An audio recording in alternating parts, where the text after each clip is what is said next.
এক পাগলে বলছে, আমার আল্লাহ যদি খুশি হয়ে আমাকে জাহান্নাম দেয় আলহামদুলিল্লাহ। এবার শিক্ষিত সমাজ যারা আমাদের মতো কিছু আছে না, বেশি পণ্ডিত, এবার যাই বলতেছে সবাই চাই জান্নাতে যাইতে, এই পাগলে চাই জাহান্নামে যাইতে। কত বড় গাদা। পাগলে মুস্কি হেসে বলে যায়, হ্যাঁ ঠিকই বলছেন, আপনাদের মতো সুস্থ আমি হতে চাই না, এই পাগলেই থাকতে চাই। এবার তাদের একটু টনক লড়লো, কয় কেন?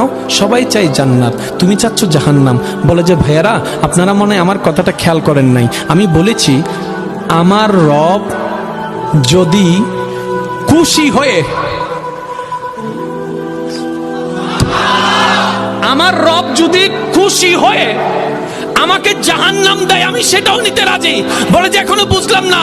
পাগল বলে জ্ঞান দিয়ে রবের বিষয় বোঝা যায় না, দিল দিয়ে বুঝতে হয়। আরে শুনো, রব যখন খুশি হয়ে যাবে জাহান্নামটা জান্নাত হয়ে যাবে, রব যখন নারাজ হয়ে যাবে জান্নাতটা জাহান্নাম হয়ে যাবে।